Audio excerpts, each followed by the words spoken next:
오늘 이 시간에는 그리스도 밖에 있었고 라고 하는 제목으로 함께 말씀을 나누도록 하겠습니다. 우리가 지금 읽은 이 본문의 말씀이 2장 11절부터 13절까지의 말씀을 우리가 조금 전에 함께 읽었었는데요. 11절과 12절의 말씀에서 사도 바울이 하고자 하는 이야기의 핵심은 너희가 예수 믿기 이전에 어떤 사람들이었느냐라고 하는 걸 이야기를 하고 있습니다. 그런데 예수 믿기 전에 그 사람들이 어떤 사람들이었나라고 하는 부분에 대한 이야기는 사실상 2장을 시작하는 과정 속에서 이미 먼저 언급이 되어졌던 부분입니다. 허물과 죄로 1절에 보면 허물과 죄로 죽었던 너희를 살리셨다라고 하는 그 말씀을 통해서 본래 너희는 이런 인간들이었어 라고 하는 내용을 먼저 이야기를 했었던 건데 그 이야기가 여기 11절에 들어와서 또 다시 반복되고 있더라 라고 하는 것이죠. 여러분, 사람이 그렇잖아요. 같은 얘기도 계속 들으면 지루해집니다. 칭찬도 자꾸 들으면 지루해지고요. 싫은 소리는 계속 들으면 마음속에 화와 짜증이 일어나게 됩니다. 그런 사람의 성향을 바울이 몰랐을 리도 없을 텐데 왜 바울은 이상할이 많지 같은 얘기를 이렇게 반복하고 있느냐라고 하는 것이죠. 그 이유는 그만큼 오늘 다루고 있는 이 내용, 예수 믿기 전에 그들이 우리가 어떤 사람들이었냐라고 하는 사실을 알고 기억하는 것이 너무나 중요하기 때문에 그렇더라라고 하는 것이죠. 여러분, 사람이라고 하는 존재가 참 어떤 모습이 있냐면 좋은 기억은 빨리 잊어버리고요. 나쁜 기억은 오래도록 간직해 가는 것 같습니다. 그래서 우리 속담에 그런 말이 있잖아요. 은혜는 물에 새기고 원한은 돌에 새긴다 라고 하는 말이 있습니다.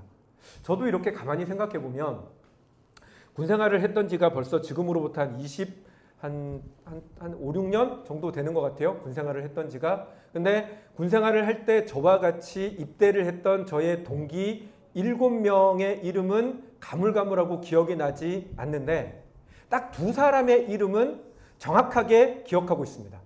어느 지역에 사는 사람인지 그 사람들이 어떤 표정을 지으며 말을 하는지까지도 저는 생생하게 기억합니다. 왜 기억할까요? 그 2사람이 저를 군생활할 때 괴롭혔던 사람들이니까.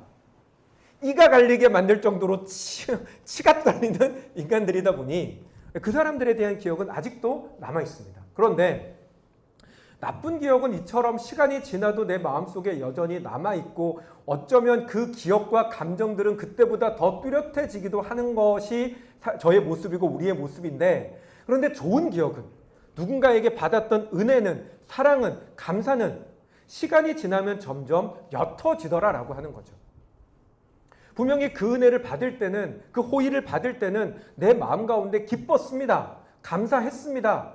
그 감사를 주체하지 못할 만큼 어찌할 바를 모르는 모습들이 있었습니다마는 시간이 점점 지나면서 그 감정이 옅어지더니 시간이 더 지나니 마치 나는 그 정도는 받아도 되는 사람들인 양 행동하는 나의 모습을 보게 되더라는 것이죠. 오죽하면 호의가 계속되면 둘리가 되나요? 호의가 계속되면 권리인 줄 안다 라고 하는 이야기가 세상에 그렇게 통용되고 있겠습니까? 그런데 왜 그럴까?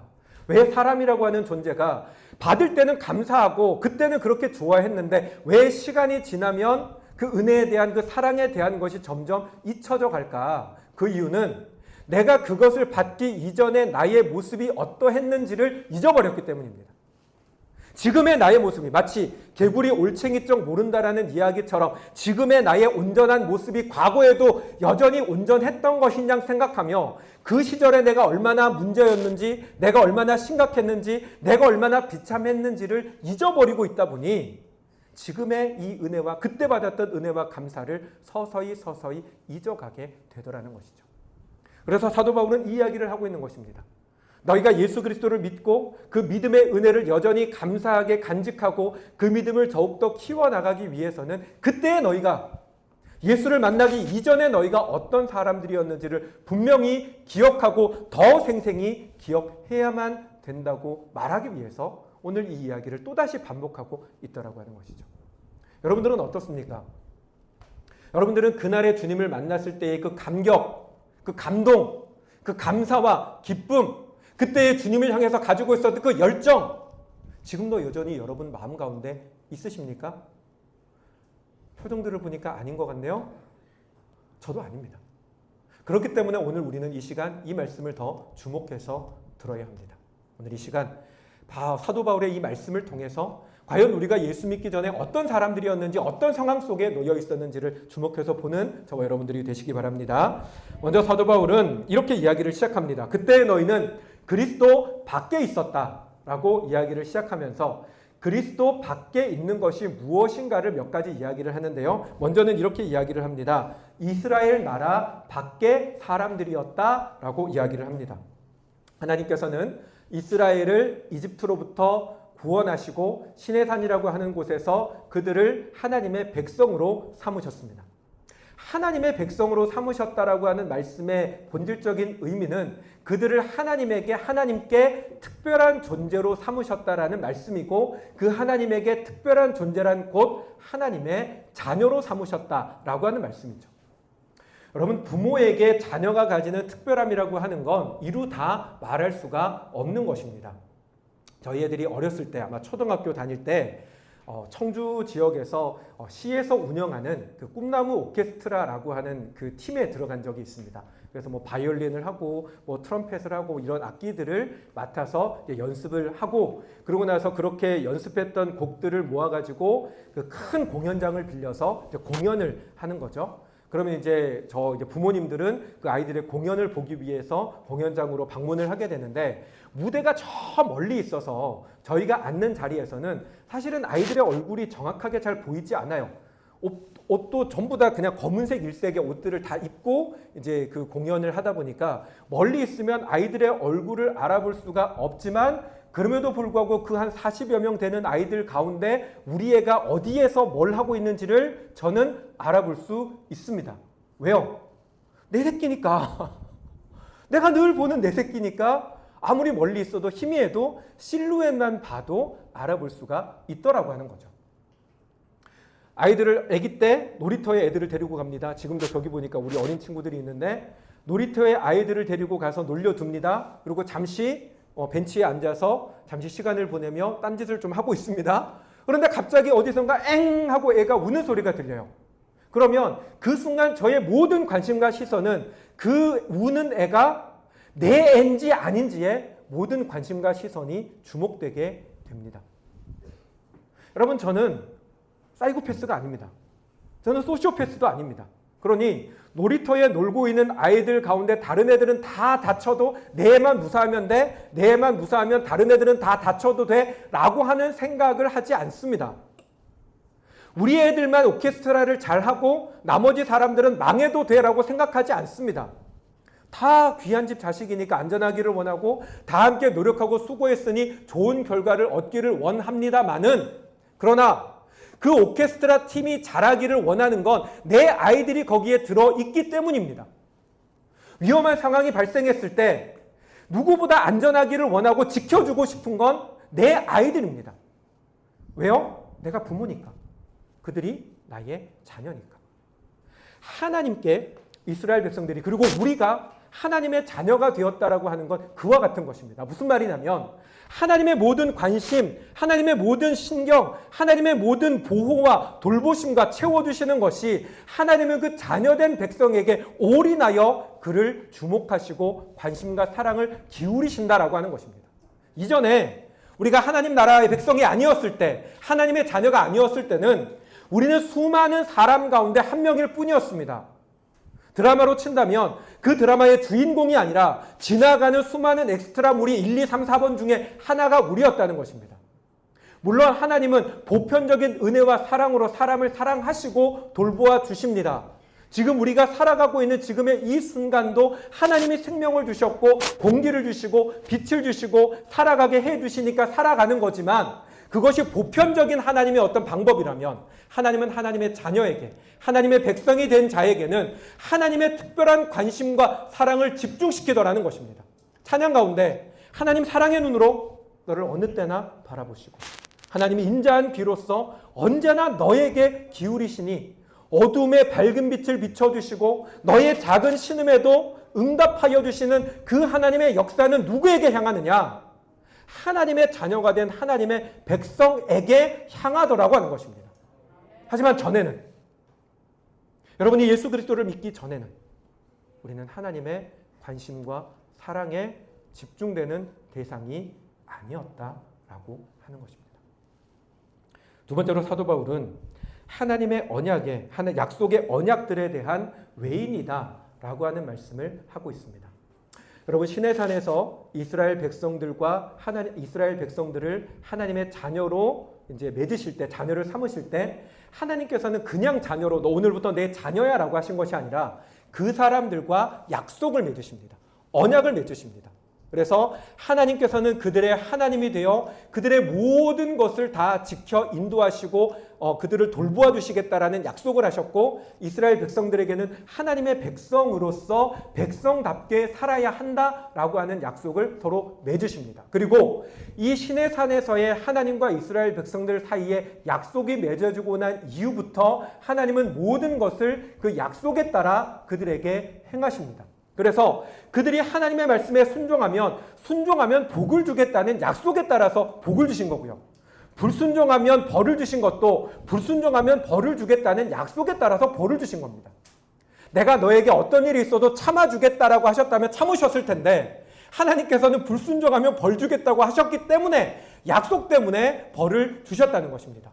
다른 거로 본다면 이스라엘 백성들이 때로는 하나님 앞에 불순종한 적도 분명히 훨씬 더 많았고, 그들이 살아가는 삶의 모습이 하나님 앞에 온전하지 못했던 때가 훨씬 더 많았음에도 불구하고, 하나님이 내가 너의 하나님이 되고 내가 너희를 먹이고 너희를 지키고 내가 너희의 필요를 채워주겠다고 약속하셨기에 하나님은 그 약속에 따라서 그들의 모든 것들을 돌보시고 지켜주시고 함께해 주셨다는 것입니다.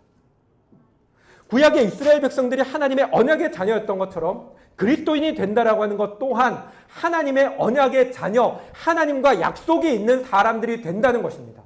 그래서 우리가 기도할 때 그리스도인은 사실상 아무런 힘도 능력도 없는 사람들이지만, 저만 보더라도 저 자신이 목사지만 너무나 라이트하우스 가운데 있는 수많은 정말 대단한 목사님들에 비해서는 아무것도 아닌 사람이지만, 그럼에도 불구하고 목회를 감당하고 여기에 여러분들이 이렇게 모여서 함께 교회를 이루고 부족함에도 불구하고 걱정과 염려보다는 하나님에 대한 기대를 가지고 살아가는 이유는 하나님이 저의 기도를 들으실 것이기 때문입니다. 하나님이 나의 기도를, 저의 기도를 들으시겠다고 약속하셨기 때문입니다. 여러분들이 여러분의 삶 가운데 어려움과 불편함들이 있습니다. 문제가 있습니다. 그럼에도 불구하고 여러분의 삶이 절망적이지 않은 이유가 어디 있습니까? 하나님이 예수 그리스도의 이름으로 기도하는 그 기도를 들으시겠다 약속하셨기 때문입니다. 때로는 내가 살아가는 나의 걸음 가운데 혼자인 것 같습니다. 하나님이 나를 버리신 것 같습니다. 느껴지지 않습니다. 그럼에도 불구하고 내가 느껴지지 않지만 하나님이 여전히, 그리스도께서 여전히 나와 함께 하시는 이유는 볼지어다 내가 세상 끝날까지 너희와 항상 함께 있으리라 약속해 주셨기 때문입니다. 언약의 백성이라고 하는 건 하나님의 약속이 있는 백성이고, 하나님은 그 약속이 있기 때문에 하나님은 우리에 대한 책임과 의무가 있으십니다. 하지만 약속의 밖에 있는 외인은, 약속이 없는 사람은, 그리스도인이 아닌 사람은 하나님께서 그들에 대한 책임과 의무가 없으십니다. 그들이 하나님 앞에 기도하며 하나님 내가 이런 것들을 구하는데 왜 나에게 응답하지 않으십니까? 라고 따질 수 없습니다. 왜요? 하나님은 그들과 약속한 적이 없기 때문입니다. 내가 인생 가운데 이렇게 힘들고 어려운데 왜 하나님 나를 지켜주지 않으십니까? 라고 하나님께 손가락질할 수 없습니다. 왜요? 하나님 그를 지키시겠다 약속하지 않으셨기 때문입니다. 물론 우리 하나님은 너무나 자비로운 분이어서 하나님의 언약의 백성이 아닐지라도 하나님을 알고 하나님의 이름을 부르는 자의 기도는 하나님 들어주십니다. 여호수아서에 보면 정탐꾼들이 여리고성에 정탐을 하러 들어가잖아요. 그 정탐을 하러 들어갔을 때 기생 라합이라고 하는 여인의 도움을 통해서 위험을 벗어나게 됩니다. 그리고 그 기생 라합이 그 정탐꾼들에게 어떤 것을 요청하냐면, 나중에 당신들이 이상을 점령할 때 나와 내 가족들을 지켜주세요 라고 하는, 우리 가족의 이 안전을 지켜달라고 하는 것을 요청을 하는데, 라합이 그 정탐꾼들에게 요청을 한 것이지만 그 정탐꾼들이 들었던 요청을 여호수아에게 보고를 했고 여호수아가 그것을 듣고 허락했다라는 건 하나님께서 듣고 허락하셨다는 것입니다. 무슨 말이냐면 여리고성에 살아가는 모든 백성들은 사실상 하나님의 진노를 받아 멸해야 될 백성이지만 그 수많은 멸망 가운데 마땅히 망해야 될 백성일지라도 하나님의 언약의 백성이 아닐지라도 하나님을 기억하고 하나님께 구하는 자의 기도는 하나님이 들어주시더라고 하는 것입니다.